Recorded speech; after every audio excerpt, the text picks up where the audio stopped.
Cool. All right, hello everybody, welcome back. Sorry, we had a few kinks there for that one. Apologies, we are well into this draft here. If you don't know what's going on, and apologies to everybody on stream who is just joining us or who noticed that we had the stream down just briefly. Apologies for that, of course. But we are here for the first ever ESL Australia MWave Go4LoL. It's Series 1 or Cup 1, whatever you want to call it. My name is Pesha. I'm going to be bringing you this round 2 game. I believe we're in round of 16 at the moment. I believe we had only 20 teams or so sign up today because it is Father's Day and people are mostly quite busy. But it's going to be Auxiliary versus Mindfreak, and joining me as always in the booth is going to be Papa Smithy. I look very excited to bring 2 top teams so early in the tournament, so early in the casting day. Yeah, absolutely, and it is best of 1 as well. So you kind of have to play your best at all times. You can every now and then we can see some interesting strategies get pulled out as well, which is always nice to see. Because it is again best of 1. If you could surprise your opponent with maybe a newer strategy or an unconventional strategy, you can kind of win games against maybe teams you shouldn't, in quotes there, and definitely take games away. I mean, it is best of 1 all the way through, except for I believe the finals. So You definitely need to make every game count, and I guess with the draft already finished now, Alistar, Gragas, and Shen, the bans out from Auxiliary, and at Malphite, Shogath, and Diana, the bans out there from Mindfreak. Who do you think has the advantage here in the draft? I think the interesting thing that came through here was that the first 2 picks for Mindfreak were Ezreal Sona, which together are a very strong lane. That's one of the strongest lanes you can run down, but all that happened with Blitzcrank being available, and Blitzcrank in lane is definitely a big counter to a Sona lane. Sona fantastic at poking, fantastic at healing, engage and disengage, but if she gets hooked with the potential for the Graves burst, she will die very, very quickly. So Zephyr is going to have to be on his toes in the bottom lane there, or this Graves Blitzcrank lane can snowball and really, really punish Mindfreak. Yeah, absolutely. So, I mean, we were kind of talking about it a little bit while we were testing the stream, making sure everything was okay. But, I mean, Sona's been a very, very popular support pick. Gosu Pepper, in particular, from M5, just absolutely loves Sona. I think he plays almost nothing but Sona, and there are some fantastic stats on his Sona play as well. But she's a very powerful champion in the bottom lane. She's so annoying. She just adds so much to not only your team in terms of auras, but just kind of buffing your AD in lane as well. And, of course, with all that great perk and great damage, she can be really, really a big nuisance. But I think you hit it there, Smithy. If Blitzcrank can get on top of Sona, there is almost nothing she can do. She's an incredibly slow champion, and unless her flash is up, and even then, if they chain the CC properly and use the burst correctly, she's going to die anyway, even if her flash is up. So it's really going to depend how this bottom lane plays out here for Auxiliary, but I think in terms of bottom lane anyway, I feel like they're kind of relying on a kill lane here. Because I think if Ezreal can get ahead of Graves in farm, I think, especially with Graves' recent nerf, I believe that was this patch or it might be next patch. I'm trying to remember. This patch. It was this patch, yes. But I think Ezreal will have a decided advantage up against Graves and Blitzcrank if Sona can kind of stay out of trouble. And actually, if Ezreal too can stay out of trouble, but he's fairly resilient against Blitzcrank as well because of Arcane Shift. And the mid lane, obviously, we're going to have probably a farm lane. Rusty Ballbags, the AP mid for Mindfreak, picking up Mordekaiser against the Morgana pick. And Morgana, obviously, a strong teamfight champion, but in lane, really about pushing, really not really about punishing the enemy, barring a really choice Doubtbinding at level 6, perhaps. But Mordekaiser's going to go in mid there, he's going to farm up. I've seen Rusty play and casted Rusty play Mord quite a lot recently, and he's been threatening some of Skara's farm records with some amazing CS, and we'll have to see if he can keep that up this game. Yeah, I was going to say, we have seen Rusty play Morb before, and I think it's even up against, not Wizard in particular, but just Morgana, and you're right, it is a farm lane, but I think Mordekaiser is just better at farming than Morgana, so, if it's the battle of the CS, obviously, who gets the most creeps is going to make the biggest difference, and I think Mord in general just has a natural advantage in that lane, so that could be an interesting one. I guess top lane is something to talk about as well. We're going to have Jace up against Darius, which is, I don't even know, they're 2 of the newest champions in the league as well, and I don't think I've ever seen this top lane matchup, but any thoughts how you think it might play out? I saw it play out on stream last night, ironically. I forget which teams were playing, but there was a Jace and Darius lane. And look, Jace, as you say, a very new champion, but he's been seeing a lot of play, and that's because his kit is just so flexible. He's like Nidalee with just so many abilities to be used with all different kinds of scaling and purpose. And against Darius, a melee champion, if he can stay away, if he can choose when he engages and stay away from Darius's level 6 burst, I think can be really, really strong lane for him. Yeah, I think so as well. I mean, Darius is, I think, all about kiting him. He's a very strong melee champion. He does a ton of damage as well. Lots of mixed damage in there as well. But I think think Wings of Death said it best, where if you can kite Darius, he kind of doesn't do a whole lot, and I think Jace is probably going to be in, I guess, cannon mode for quite a lot of the And he can switch forms to get a movement speed increase as well. He's a slippery champion, yeah, Jace. can knock them away as well. Really, really great champion. Has a lot of really interesting utility. Oh my goodness, that skin is amazing. Yep. I was about to say, speaking of amazing, we see the latest skin in the league, Arcade Sona, coming out on Zephyrus here. Perhaps that's why we saw that Instalock Sona. I think so. I feel just like to rock the amazing skin. I'm pretty sure Riot already has my money. Sadly, I'm going to have to wait until off-stream to buy it, but oh man, that skin looks awesome.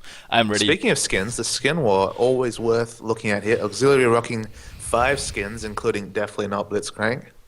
And Darius, Ballista letting down the game here, not just his team, but the game. Yep, that is shameful, Ballista. I mean, he's a good player as well. He would have won some Riot points at some point. I mean, I believe there are Riot points on the line in this tournament as well, so, you know, if Mindfreak can kind of make it all the way through, I'm sure they'll have enough money to give Ballista some Riot points so we can get a new Darius skin, but shame, Ballista. You're letting everybody down. 9 out of 10, not too bad, though. And last but not least, the jungle matchup is actually the only thing we didn't talk about leading into the champ select, but Udyr vs Mundo feels like a very old school clash of the junglers. Yeah, a few months ago, this is what you see almost every game, but Udyr's kind of seen a renewed interest in him, just because people remember, wow, he can really clear the jungle well, and if coordinated well with good lane matchups, he can gank fine. I mean, it's not ideal. He still needs to close the gap a lot, and he only has a 1-second stun, but he can do some good damage, he can do some interesting things, and he's a very, very powerful champion, especially early in the game. Whereas Mundo, he runs the jungle well, he counter jungles well, but yeah, look, it's interesting to see the farm-orientated junglers rather than the CC junglers rocked on both teams here. Yeah, and that's kind of the shift that I didn't really expect. I mean, the meta shifted away from champions like Mundo and Shyvana, and I guess Udyr Bring it back. Bring it back, yeah, absolutely. And someone in the chat says, "'Cause Diamond Frogs." I guess so. Diamond Frogs, he's a fairly big trendsetter. Speaking of, I believe there was an infograph that showed how Diamond Prox has been going on Udyr, and he's 10-0 in competitive games as Udyr. That is a fairly good record. Yep. Especially given the caliber of teams those guys play. Anyway, guys, we are here into our first game. I believe we are in round 2, though we've got a couple of round 1 and round 2 games going on at the moment, as we have a pause just to start the day off nicely. But of course, it gives us time to breathe, take measure, maybe make a quick call to your dad and wish him a happy Father's Day, and then we'll be back into the League of Legends. That's right, guys. Make sure to wish your dad happy Father's Day. We do have a pause, so get on it if you haven't done it already, because we all know how gamers forget to do important things and remember important holidays. Because game time, everything just seems so different in the world of League of Legends. But yeah, we're gonna have a pause to kick this one off. That's a bit unfortunate, actually. I was looking forward, and now it's all the energy's gone. It's all right. It'll be back. I'm not exactly sure what's going on. Do you have any light to shed on why people have I believe Wizard is AFK. Again. We even asked him before the game, Wizard, are you ready? He said yes. What a liar. That's alright. I'm sure he'll be back soon. Anyway, I'm sure he'll be back soon. There we are. We're going to have the game unpaused. Alright, guys, welcome here to the first ever MWave ESL Go for League of Legends Cup. They're killing me. I knew that was going to happen, but I just wanted to hear the very real disappointment in your voice. There it was, right on stream for everyone and yourself to hear. So let's talk about level 1 action then, while we have a bit of chance to reflect. Yep. I mean, Auxiliary, rocking the Blitzcrank and the Morgana, those are 2 fantastically strong level 1 champions, and Graves as well. I mean, with the potential for a Blitzcrank hook into a Dark Binding into Graves point-blank buckshot, that's a death at level 1. Doesn't matter what runes you're running, so I think Auxiliary are going to pull some interesting stuff here, because Mindfreak, on the whole, very weak level 1. Yeah, I mean, Mordekaiser doesn't do a whole lot without creeps around him. Darius is... He can have a pull, Yeah. He might be able to pull off a choice pull. Venom can do good damage with Phoenix stance, and Zephyrus with the Sona Burst, but it's not that same CC level that we're talking about with Auxiliary. Yeah, and I feel like MF have got wind of maybe that this is going to be the case. They've actually watered their own blue, and they're hiding under it in, I guess, what has been coined the CLG brush. And they're going to, except instead of camping the enemy blue, they're going to camp their own blue. As directed camera shows us that lovely, look at that awesome aura coming out of the Arcade Sona. It's just awesome. Pretty amazing. Anyway, guys, I guess while we have people wandering around the jungles, if you're just joining us, this is the first ever MWave ESL Go ESL Australia Go4 League of Legends Cup. My name is Precious Charm. I'm going to be joined by Papa Smithy, and here for the first game of the day, it's going to be Auxiliary on your left, your blue team, versus Mindfreak, your red team for this one. So over on the Auxiliary side, we're going to have Wizard playing in Morgana in mid, Six Shadows running Dr. Mundo in the jungle, Luigi X3 going to be on Graves down bot, Saki in Blitzcrank joining him down there on support, and of course Hysteria is going to be playing on the Jace there. Over on the MF side as well, Balasta's going up top now on Darius. Zephyrus will be down the bottom with Spooks playing Sona and Ezreal respectively, Venom in the jungle on Udyr, and Rusty Ballbags, last but not least, on I guess what is becoming one of his most commonly played champions, at least recently. It's going to be Mordekaiser. Yep, and it looks like no invades in the... Well, I mean, it looks like Dr. Mundo's going to have his way with the red side of the Mindfreak jungle, but at least Venom can pick up that blue buff that just makes Udyr that amazing jungle clearer very early in the game. And do you think this is maybe a response to how common it is for teams to ward their own blue? I mean, that's almost standard. We saw a very defensive setup there from MF. I think they knew that, you know, they were expecting to get invaded and kind of hit away, you know, to guard their own blue. But, you know, they still get a buff out of it. It obviously sets Udyr behind. And they're both very fast junglers, but Mundo, I think, a little bit faster in terms of jungle clear speed. So there is an advantage for him. Actually, we are going to see him pop up top as well. Yeah, I was about to say. Yeah, he's just gone up top. Now he's going to be throwing briefcases into the back. Balasta takes a bit of damage there. Burning Agony comes up. And there's Exhaust and Flash burnt on for either side. So one summoner down a piece, but Flash a little bit more valuable than Exhaust, that's for sure. So really nice early pressure there from Mundo. Will burn a quick summoner there off from Balasta. It looks like Udyr not running straight to the enemy red. What you often see there is the moment the Mundo comes for a gank top, you call your jungler and say, okay, he's in top lane, he's a long way from his red buff, go secure it. Just because you know with him having a red buff that early and ganking top so early, he must have stolen your red buff. But for now, the red buff of Auxiliary is assured. Yeah, and more interesting jungle play as well here. Wizards actually picked up a very early blue buff here, so possibly to fight against Mordekaiser, who's, as we said, very, very good at pushing. Doesn't really need blue buff either himself, but he just farms like an absolute beast. And this early blue going to give Morgana a chance, I think, to actually push back Mordekaiser, which is not something you would expect, certainly in the early levels as well. As Sona gets hooked here, it's going to take a lot of damage with a very choice exhaust coming out from both sides. Yeah, Zephyrus in a lot of trouble. There's Ignite ticking off as well, but not going to be enough. And Spook's now looking for a bit of the counter damage. That gets a bit onto Saki, but as we were talking about down in bottom lane as well, we're going to have to be very, very careful to keep our eyes down there on bottom lane, because if Zephyrus gets hooked again, he can die that quickly, and that was very, very close to him dying there as well. And now we can see, I think, bottom lane here for MF on the defensive. Wow, did you see that? Oh, wow. Yeah, it connected, but I think that's the power of Ezreal, as we see another hook, a Balasta's hook up top, and a lot of man fights going up top, in addition to some excellent, excellent mechanical play from Saki on the Blitzcrank here. Yeah, I think that's 2 for 2 on hooks, and definitely with Blitzcrank, you want to hit as many of them as you possibly can. You can see they're pushing down this turret now as well. Graves, of course, a great pusher as well, and Spooks just takes a ton of damage there from a buckshot. Mistook there from Saki, actually, will not land onto Ezreal, but lots of really great pressure here from Auxiliary early on, and in terms of farm count, 23 to 23, actually. So Spooks doing a good job mechanically, making sure to last it despite getting pushed in, but if this keeps happening in this lane, we will likely see Spooks potentially lose a bit of farm in the jungle here, in bottom lane, sorry, and Luigi actually going back for an early Doran's Blade. So very, very aggressive here. Venom actually camping up in top as well, but can't quite find an opportunity to jump onto Hysteria with Bear Stance on. Actually, he's going to stay, so maybe going to find one, but I think Balasta realizes that he's not going to play that silly, and I think Udyr should probably stop wasting his time up here in top lane. And what we were seeing bottom lane, the Blitzcrank Graves combo pushing to the enemy turret, that's what you want to see in a Graves lane. Graves is optimally played at the enemy turret because with the buckshot, he can clear minion waves very, very fast. And if he instantly clears, or if he clears 3 or 4 minions at the same time with that buckshot, that is a split-second chance for Blitzcrank to get a good hook in because the minions will be cleared. Yeah, absolutely. So that's like the old famous double lift trick of ultimating as Blitzcrank before you hook. Yeah, absolutely. I mean, and that's something that takes a great deal of coordination, but Auxiliary seem to be playing fairly well, and I think they're capable of making a play like that. So very very subtle things there, but great observation there, Smith. You actually saw Mundo in the mid as well, doing great pressure as well, actually forcing Rusty to flash there. They actually kind of sandwiched him up against the wall, and Morgana had the perfect binding lineup. Actually going to see Six Shadows coming down as well now. Spooks could be in a bit of trouble. The target's actually Zephyrus, surprise, surprise, who does not have Flash or Exhaust up anymore. I think it's going to be First Blood to Zephyrus with a great hook, and First Blood goes to Graves. Game over. Saki is on fire this game, hitting all the hooks. He had one kind of bug out on Ezreal, as I know that if you arcane shift at just the optimal time, you don't actually get hooked. Like, he was stunned at the end of the hook, which doesn't really make sense, but that did happen. But this Saki hits another one, and no flash up for Sona, no life for Sona. And now in the mid, Rusty in a lot of trouble there, and Wizard will take that out as well. So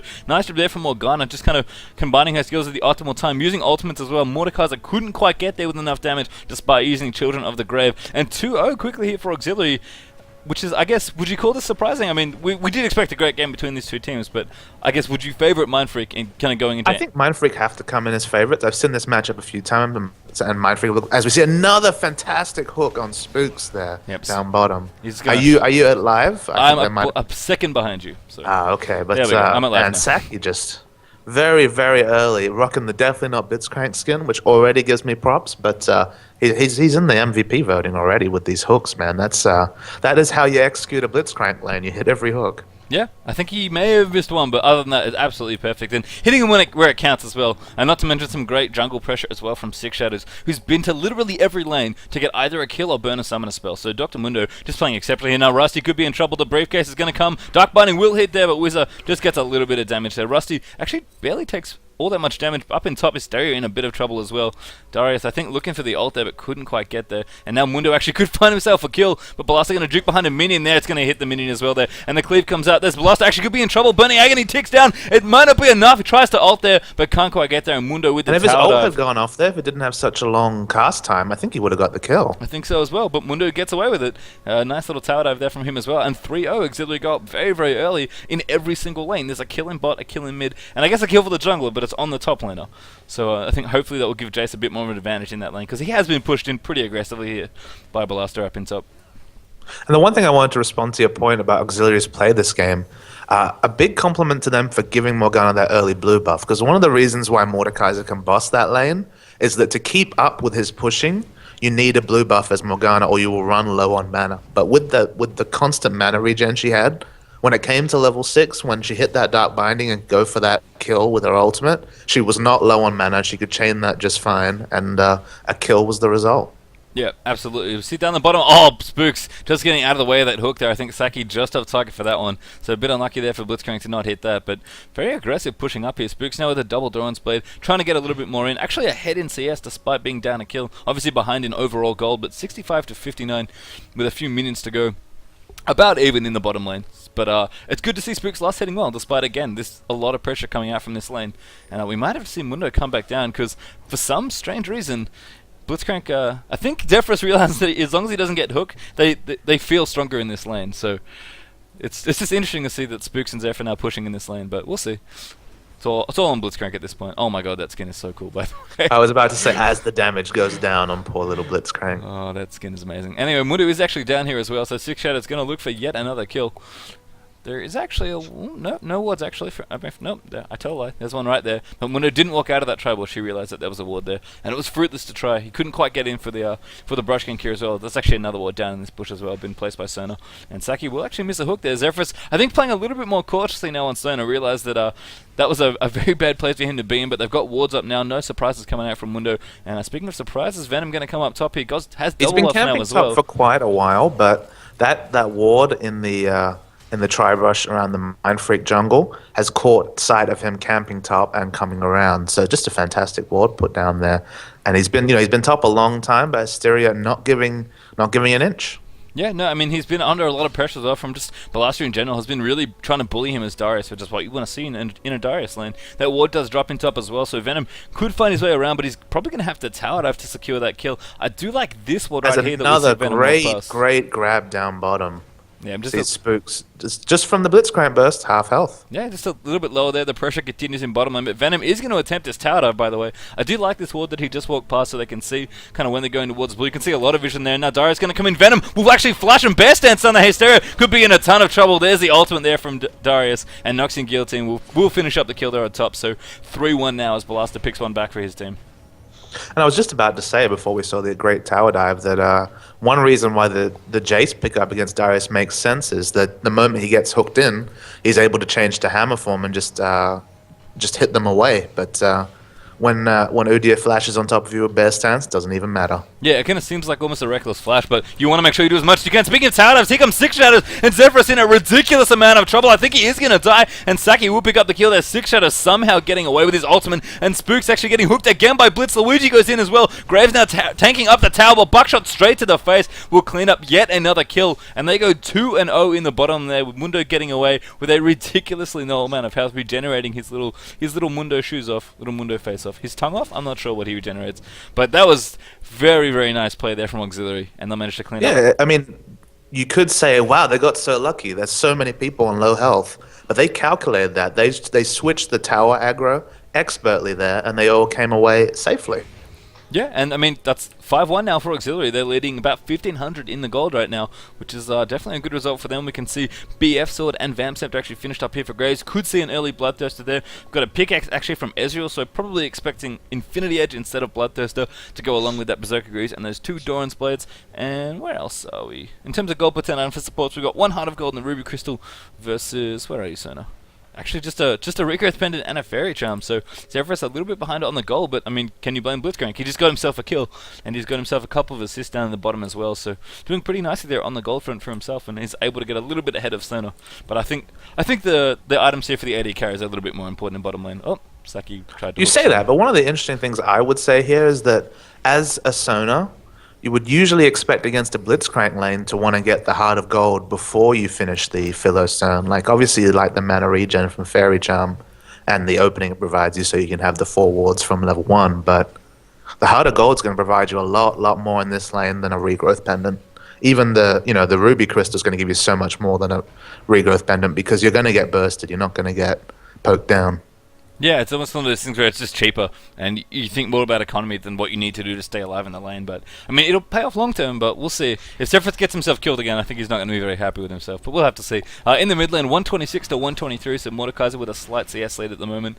But even though in the mid lane right now, we've got actually Hextech Revolver finished up for him, which is making him fairly comfortable in this lane. And Morgana actually only has a Dorans and Sorceries. I feel like she has a fair amount of gold banked up, and I would be correct. There's 2,200 gold ready to be spent now as Venom comes down in the bottom lane. But there is a ward that's going to spot him. And he does have oracles now as well. So he's actually gone for, the ultimate utility jungler here. We've got 2 GP10s, so we've got Philostone and Heart of Gold finished up for him, which will likely build into Randuin's and Shirley's very great items there on Udyr. But he's got early oracles as well. And we used to see this almost all the time when we saw Udyr's, except we saw something a little bit more aggressive. Merctread's Heart of Gold oracles was, I believe, the standard for a long time on Udyr. So Venom going a little bit more economical here, but I think that early oracles will let Mindfreak get the pressure they need in their lanes, because right now they really need to even up a couple of these kills. Yeah, look, it's game's definitely swung into Auxiliary's favor, but it's just early. It's still laning phase. There's only 1,300 gold between the teams. I think we'll learn the most about where the game's poised at the first team fight, which you imagine it will be Dragon time very soon. Yeah, I mean, it's Dragon Time's usually, about 12 minutes, so we have passed, I guess, the regular Dragon Time, but Dragon is one of those things that's not being contested for nearly as early as it used to be, so we're going to have to see exactly how long these guys really want to farm it out and lane it out for until they want to go for that Dragon. We'll have to see. I mean, obviously, if there's a great gank in bottom where they get another 2 kills from a tower dive and they're healthy enough, they'll probably go straight into Dragon, and Mundo is someone who can do Dragon at a fairly low levels. He's just such a great tank with his ultimate as well, so we'll have to see, but other than that, the farm is going fairly well for MF, but obviously they are currently behind in kills. So a small gold lead here for Auxiliary early on, but we'll have to see how the rest of the lanes pan out. Huge damage there from Jace, actually, as Hysteria jumps straight onto Ballista there. There's the upper hand as well, actually coming. Darius tries to trade a bit back and forth, and looks like top lane will forever be top lane. They're just trading damage as much as they can. But I think Venom with the... Oh, wow, someone is very low. It is... Yeah, wow. that was... Yeah, as you turned away, Jace ate a second, what's the Q ability called? A second Decimate, and then the ult and Ignite was just too much for him. So I think it was probably just a mistake there by Hysteria. He was using his knockaway with the hammer form offensively, but it was costing him his life. Yeah, and there's Rusty in a ton of trouble, gets ignited as well, uses ultimate onto Morgana, but cannot recoup nearly enough health. Wizard absolutely nails the Dark Binding, and Six Shadows coming in to support there on Mundo, and just so much damage from that Soul Shackles. Needlessly large rod was completed as well for Morgana, which completely just ate through Mordekaiser's health, and we are going to see Auxiliary turn this into the first Dragon of the game at 15 and a bit minutes. Yeah, look, Rusty's going for more of a offensive build here. He's finished his revolver into the Salk boots and now probably maybe a rush DFG. He doesn't have magic resist. He's not opting for an Abyssal Scepter route this game. And if he gets caught in the Morgana ult, especially with a needless Large Rod this early, he pays for it with his life. Yeah, absolutely, and that's what happened. He got binded, got ulted, and Mundo came in with a couple of cleaves as well just to make sure he couldn't get out. I mean, that's a kind of an interesting combo when you think about it. The Soul Shackles plus any slow, really, but cleavers are great slow because you can reapply it constantly. So, I mean, there was really nothing more he could do, and Rusty knew that. He tried to kill Morgana and at least try and trade 1-for-1, but Morgana just dealt a little bit too much damage during that trade. But I would love to see a DFG here, and I hope Rusty does it. I'm fairly in love with that item at the moment. And if anyone's ever seen me play recently or talk to me, I kind of like that item a little bit too much. It's a pretty good item. It's pretty good, especially on Mord as well. I think when they first changed DFG as well, actually, the first champion people seemed to think of with the changed DFG was Mordekaiser. Now I can kill everyone with Mordekaiser. Venom will check the Dragon Pit as well and realize it's gone. And he is really trying hard to camp this bottom lane. He's got the Oracles as well. He's able to clear out all the vision, but Blitz and Graves seem to be playing pretty safe down here. We see Blitz going back with his Heart of Gold, building towards probably Aegis of the Legion there with that cloth armor. We actually got Infinity Edge going to be built up here by Luigi, so just had the Vamp Scepter for a little bit of extra lifesteal here in lane.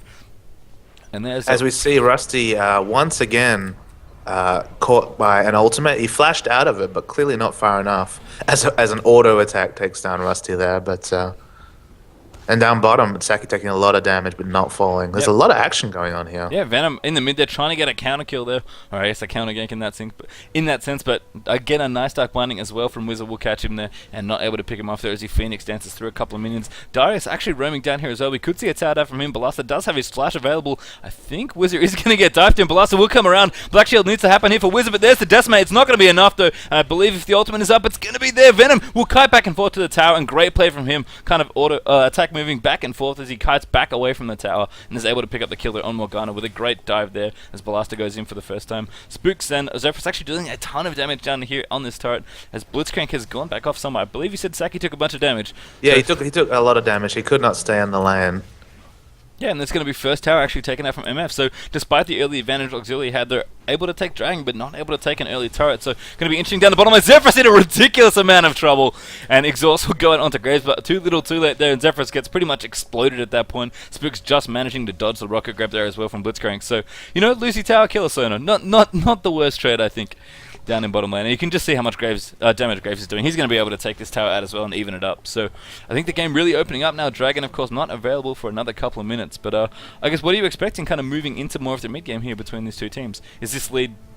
I mean, obviously, if Auxilia can snowball this lead, I think they're in a good in with a good shot. But only 2,000 gold or so at the moment is not too bad. 20 minutes into the game. As it's interesting that despite all their bot dominance, both AD carries will be in relatively the same position. Ezreal's only...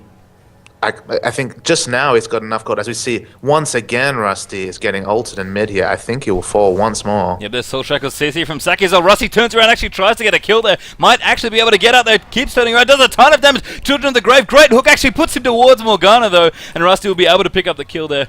And nice save as Zephyrus comes in to heal him up as unfortunate well. Hook there. Very unfortunate. Yeah, the stun didn't quite last long enough there. And Mordecai was like, oh, thanks for pulling me next to Morgana. Oh, I'll clean this kill up now. And what I was trying to say before is despite all the dominance down bot, if you look at the items, only a Vamp Scepter and difference between Graves and Ezreal. Which is interesting, because Graves does have a little bit more gold. He's got 850 gold saved up. There's actually just over 1,000 gold between those two AD carries.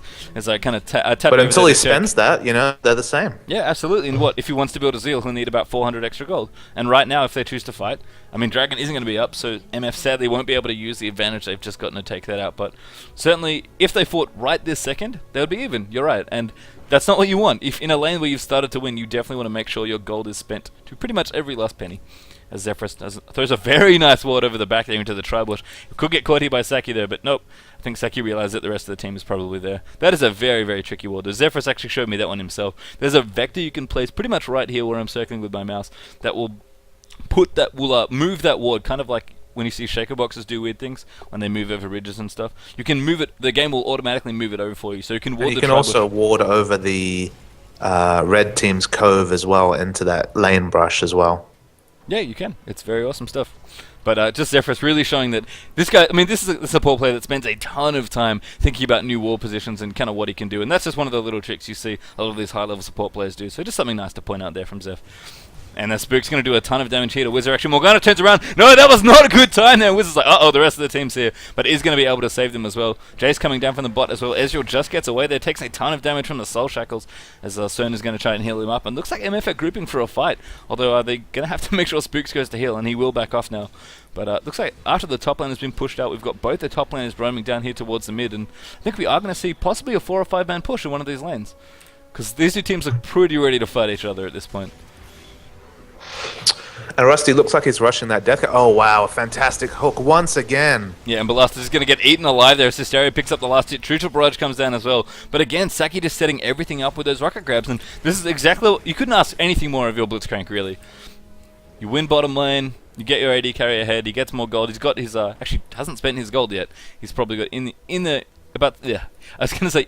In the figure of 1600, he's got 1750 actually saved up there, and looks like another kill there could be coming out from Saki. There's the knock up there as well. Now Zephyrus actually in trouble. Rocket goes a little bit wide there. Great ult as well as Crescendo comes out. And now Saki trying to get out of this one as Blitz Venom taking a lot of damage. Wants to hold on to his oracles though, and looks to chase down Jace, but nice acceleration gate there as well. Just kind of speed up his team through that brush. There's a lot going on between these two teams. The nice dark blinding hits, but lots and lots of action. You really have to pay attention when Blitzcrank's on the field because he can just set up anything if he lands the right rocket grab. And given how much in vogue Blitzcrank has been, it's just curious to see that he'd be left up by Mindfreak, not picked in the initial round, and then they pick a Sona lane, blind pick bot lane Sona. It's just I don't know if they've been completely switched on with the picks and bans this game. It's just not optimal play from Mindfreak here. Yeah, I mean, and Blitzcrank's pretty much been tearing them apart. We saw Venom as well. I feel like he's disconnected because he was standing in a brush that was watered with oracles for probably a good 10 seconds. Managed to get himself killed there. So I don't know if you can see anything in the chat that talks about Venom maybe no chat post. It could have just been that because he was right at the far end of the brush. He probably wanted to clear it but wanted the rest of his team to come and basically you can't clear that ward against a Blitzcrank safely. You need your whole team there. And they did not have their whole team there. Yeah. I mean, Dark Blinding as well is a lot of trouble. There's Six Shadows with the Cleaver into the back of Rusty. There's a ton of damage actually being dealt out to Zephyrus, but they're trying to turn it around. Velasta goes diving straight first. Spook's trying to do the damage. Rusty will come back in now. Great kiting here from Mindfreak. And actually, Blitzcrank not here yet, so they could see this one even up a little bit, but they are going to back off now. And actually, no casualties on either side. Actually, Jace somehow got himself killed. Apologies. Hysteria did manage to fall there in the crossfire there in that 4v4. But nice job there from Mindfreak, despite having, their Udyr dead, who was also their Oracles, and is, I guess their primary tank in this situation as well. Saki kind of, I guess he's trying to tease Venom into getting himself killed. I think he's looking towards Zephyrus there, but Udyr going to be able to turtle sense up through a lot of this. There's a hook, but just wide there as well. Venom actually with a nice little juke kind of running just right there, expecting the hook to come straight towards him as he runs into that bit of brush there next to Blue. And I feel like Auxiliary could have been a lot more aggressive in that fight. I mean, Jace dropped down very quickly, but afterwards, the Mindfreak team was at half health and fairly funneled up, and it felt like if Graves really, if he quick drawed in and played aggressive there, they could have picked up some kills. But look, the result was they cleared the ward, they got that Venom kill, but they lost out on Dragon, so just didn't get the reward for their purchase. Yeah, and you can see them setting up for Dragon as well, so a bit unfortunate there. They will pick up mid-turret for their troubles, so their aggression will pay off in some respects. They got the rest of MF low enough there that they were able to push down Dragon with 4 people. See Jace back in top. It's actually pushed down top as well, I think, in the meantime. Just kind of missed that one there, but I believe he was up in top pushing where all the action was happening down near Dragon. So lots and lots of towers being taken this game. Actually 6 within 25 minutes, 3 apiece here, as both teams have taken out quite a few structures. 2 Dragons gone past as well, 1 for each team, and the gold is actually evening up a little bit more. We had, a little over 2,000, possibly a bit more of a gold advantage for Auxiliary, but right now they're not even in 1,000 gold in terms of a gold lead. So I think Mindfreak done a really good job just kind of staying calm, playing intelligently, and using the opportunities they've given themselves. And I think we are going to have a real game come 30 minutes. And it's worth noting that despite, that constant pressure, I mean, we saw a 5-minute span there where it felt like Rusty on Mordekaiser was getting punished every time he came back into lane. He does have the gold advantage on his lane opponent, Morgana, and a considerable one, over about 700 gold at this point. And I guess that's all pretty much mechanical skill at this point. I mean, good farming, the Dragon as well, the towers and the cages as well would have done a little bit extra. But they're even in towers. The cage is lucky pick. Let's see how much that's given him so far. That's 340 gold just from the cages. So it has contributed, but for all that effort in punishing Mordekaiser, Morgana is not reaping the reward. Yeah, absolutely. I mean, she does have a Zonias now as well, building up towards the death cap. So once she hits that point, level 16, so level 3 ultimate, got that Rabadon's, got that Zoni's Hourglass up as well, which he already has up. Wiz is going to be very, very powerful on Morgana, which I think is probably what Ox are waiting for before they really want to commit to the next fight. We see Graves building up towards PD, has himself a Zeal and a Crit Cloak in there as well. And Spook, so on Ezreal, has himself a Infinity Edge, and I guess one part of his Zeal, he's got a Dagger right now. In terms of gold between those two ADs, currently 7,200 to, where's Graves? 8,500. So Graves done a good job in this particular moment, spending his gold where he needs it to. Should have a Phantom Dancer up in about 400 to 500 gold, I believe, as well. But I think Orcs are just waiting for a few more key items to trickle in, and then they'll maybe want to force something like a Baron or do a 5-man push. But I mean, we talked about. I think the moment that Morgana gets level 16, she's now about 2 minions away, and the moment that Graves can finish up his PD considerably before Spooks, that's the optimal time to fight, because they'll have that level 16 Morgana ult and that Phantom Dancer on the Graves, and he's much closer to Phantom Dancer than Ezreal is. Yep. Absolutely, and that's where we can see the goal difference really making a difference, and all the effort that Blitz and Graves put into that bottom lane early on will pay off in this mid game if they can understand that window and really push when they need to. But Mordekaiser right now looking scary, as we said, has a Rabadon's and a Hextech Revolver to go along with his cages and his Sork Shoes. So looks like the cages sadly was not for Deathfire Grasp. He just kind of went economy build instead with that one. Or a late Deathfire Grasp. He could still do it, but I think the cages clearly intended more for economy in this situation than going for the DFG rush and looking to really burst somebody down. But hey, we could still see it. I'm certainly hoping we see a DFG, but we had Rabadon's instead built up by Rasta, who's looking pretty scary right now. Darius actually sitting on Trinity Force of his own with a Chain Vest in there as well for a couple of extra defenses. Where is Jace? Jace down here. He's got a Trinity Force of his own as well. Freak would approve of this top lane matchup. Double Trinity Force. All the Trinities. So, I mean, top lane, I think feels fairly even in terms of gold. Auxiliary, I think it is slightly better positioned right now, but they haven't gone to spend any of their gold. I mean, if you click over back on Morgana, I believe she could... No, it's a 10... I think it's 1,040 gold for Rabadon's. For the 1140. For the upgrade. 1140? Okay. Thank you, sir. So they are going to try and camp this push up. Not quite enough gold yet. It looks like they're looking for a few more kills. Actually, really, really camping this bush very hard. This is actually the Mindfreak bush, ironically enough. So it would be fairly hilarious to see Mindfreak get killed through their own bush. Maybe Auxiliary realize this. They're trying to painful bush. It's painful. Very painful. But and it's good to see the Graves here. Instead of picking up his PD previous buy, he picked up a Negatron Cloak with a Mordekaiser this strong. Probably a very smart pickup. Yeah, I think so as well. I mean, do you expect early QSS here as well? Or, I mean, it does drop Mordekaiser, or it is a debuff. But I don't know if we're going to see Luigi pick that up immediately. He may want to go for a little bit more power. But looks like 6 Shadows with an Oracles of his own now as well. Going to be clearing out his Baron wards. Does realize there's one there, so that's good stuff. That's Jace pick up 25 gold for whatever reason. And they are, I think Auxiliary now are just kind of in the habit of trying to bait this Baron. They're pushing out their lanes as hard as they can. And looks like they're just kind of going back and forth through these bushes, trying to see if they can catch somebody. There's Acceleration Gate coming out as well. If Saki, very, very fast Blitzcrank there, if he pops Overdrive as well with that Acceleration Gate on, he is going to move incredibly fast. So we could see a very quick, unexpected hook there from him. We are going to see damage out onto the top turret. Speaking of quick, that turret is gone. Yep. That is gone. And that's kind of what you have when you have two AD carries that are short range but with a lot of attack speed. Both Jace and Graves are arguably strong, short-range AD carries in their own right, even though Jace is going for a bit more of a bruiser build here. And that's a very quick tail. They're great play as well from Auxiliary, realizing that Ballista was up in top farming, so they're trying to push the top lane back. And speaking of quick as well, that dragon got eaten. Here's an entree.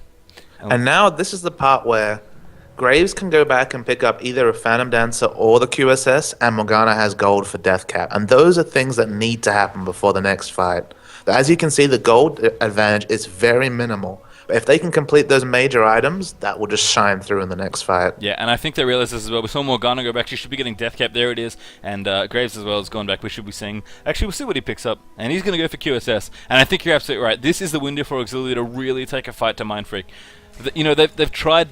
They've been battling for a long time. They've farmed well. They've done well. They're ahead in kills 10-5 and 4-3 in terms of structures. And they've gotten map control as well. You know, MF realized they're not quite strong enough to fight them yet. And they haven't really... They've been making sure they don't directly engage with Auxiliary. So if they want to force a Baron here, if they want to force a 5-man push, any sort of team fight, I think they need to look to do it right now. Just as we've been talking about. This is their timing window. And I think... And choosing your fights, I think that's such an important part of, you know, winning these high-rated games. You know, winning these games against the two very strong teams is knowing when you're ahead, knowing where you're behind, and acting accordingly. Yep, and I think And Auxiliary realize this is their time to shine. They've got Oracle as well. They're able to clear out a lot of wards. They're looking very scary. Dark Binding and Rocket Grab can pretty much catch anybody at a moment's notice, which we've seen a lot in terms of as Auxiliary have built up their kill lead. So they're just going to try and push. And I feel like the synergy between Jace and his acceleration gate and Blitzcrank, Morgana, and Mundo, who all have long-range CC pokes, is really impressive. It's not something I would have thought about, but it's really working well for them. Once that acceleration gate goes down and Blitzcrank activates Overdrive, a scary, definitely not Blitzcrank is running at you. Definitely not Blitzcrank. He looks an awful lot like him, but no, it is definitely not Blitzcrank. Suspiciously, almost. We haven't spent enough of this cast making that joke, but again, more wards being cleared up. There we go. One more hit, please. Mundo's like, I don't want it. There was some sort of awkward party going on in that brush. It was a little bit awkward. Mundo's like, I don't want the gold, it's fine. I don't need it. You can take it, Blitzcrank. You need it more than me. I love you, buddy. Six Shadows playing nice with this team. Lots of dark bindings. I will compliment Sona here. I will compliment Zephyrus because for this Baron dance, he's locked and loaded. He has 7 wards. There's 9 wards on the Mindfreak side. There's no chance of them clearing out that many. Like, the amount of time it will take to clear out that many wards to get exclusive Baron vision is just impossible. They need a pick right here. Yeah, and they're looking as well. You can see them aggressively going back and forth through the jungle. Red buff here so will actually get picked up by Spooks there, so good job from him, realizing Auxiliary were enough out of position that he could safely steal away Red. But I think we are going to see a Baron force very, very soon here. And looks like they've realized they've cleared out all the wards. They've cleared out a ton of them in the red side of the enemy jungle here as well. And strangely enough, Graves is actually going to farm. So he decided he wants red buff as well. This, I don't know if I agree with. I mean, blue buff's good. They should definitely pick this up here for Wizard. Looks like sorry, Luigi is going to be picking up red buff here as well for himself. Maybe they're going to force after this, but they need to make sure they do it fairly opportunely, because... Oh, and speaking of picks...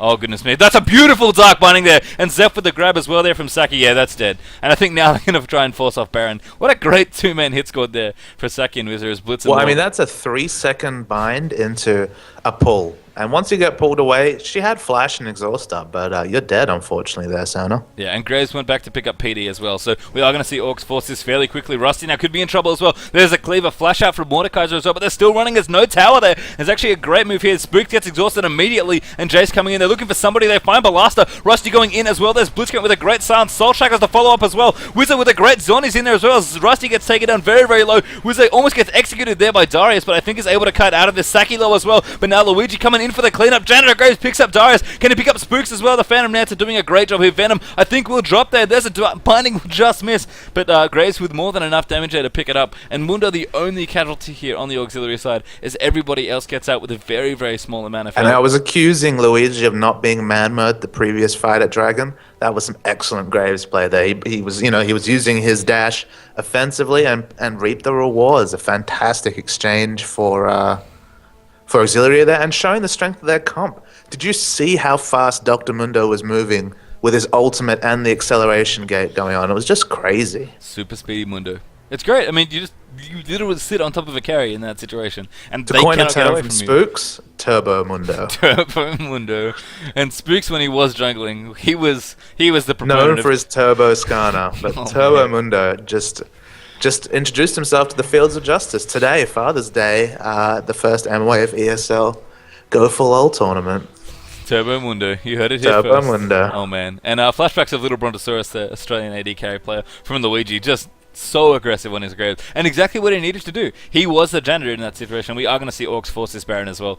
Still, the gold lead, not hugely in anybody's favor, but the map control and just the ability that Orcs have had to really dictate when to force fights on their terms when they know the time is right. And the next team fight, wherever it is, will be on Og's terms, because no one's going to be flashing out of Morgana's ultimate. Yeah, and Venom's going to have a pretty epic steal here. Oh my god, Wow. Spooks gets himself hooked as well and takes a ton of damage. Wizard tries to follow up, almost enough to his tormented soil, and collateral damage just picks him up there as the end of the Saki, ultimate you're nails such a him. beast. And there's acceleration gate coming out as well. Everybody is so fast. Turbo Mundo, go, go, go, with the Sunfire Cape ticking away. Rusty is trying to get out of there. Would just manage to get there, I think. But I think we're going to see a very strong push here from Auxiliary down the mid. And if an inhibitor doesn't go down, I think something went wrong here. Mundo's even going to face tank it up as well.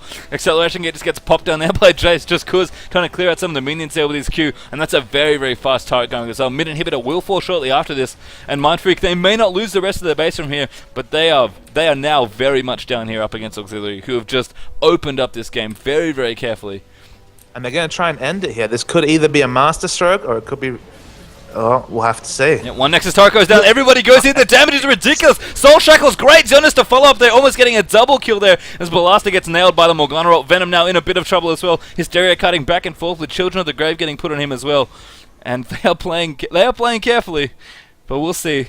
The rest of the minions are streaming in now. They've got one Nexus turret already. And I think Auxiliary, they smell blood. They want to get this other turret. Balasta's still down for another 35 seconds. And there's a great hook as well. Spooks gets absolutely torched. And there's more than enough damage to pick him off there. And I think it has to be it there as another kill happens for Auxiliary. The Nexus now very, very much exposed. And there is not going to be enough defense there from Rusty. Good game. Well played, Auxiliary. Pick it up here against Mindfreak in round 2 of the ESL Australia's MWave Go4LoL. First cup ever. That was a very impressive victory. You could call it an upset, but they played so fantastically well there. Man, every time Spooks challenged his ult, especially late game, Saki was all over it. Just fantastic, but great picks. I mean, I didn't pick up the subtle amazingness of having that acceleration gate and the potential for the Blitzcrank. I mean, Blitzcrank had boots one, but when he overdrived and went through that gate, he was moving faster than the speed of light, and just a fantastic play from Auxiliary there, and very well-deserved win. Yeah, absolutely. I mean, we talked about it. It's a best of one tournament. Upsets can happen, and I mean, I would call it an upset, but it's nothing but absolutely world-class play happened from Auxiliary today, and they absolutely deserve the win here against Mindfreak. So they will advance to, I believe, the third round. The brackets, guys, I'll quickly post them in chat for you as well. I'm actually going to throw them up on stream real quick as well. Going to take a quick break, just going to get some water, throw some music on, and we'll be back shortly. Don't get anywhere, guys. We'll be back with more ESL Australia here in the MWave What Cup a game to open up with. You got to stick around because it might be Father's Day, it might be a sleepy Sunday, but no one told the League of Legends players. Yeah, absolutely. And of course, here at ESL Australia, every day is happy birthday, and that was a great present there. All right, guys, we'll be back very, very shortly. Don't go anywhere.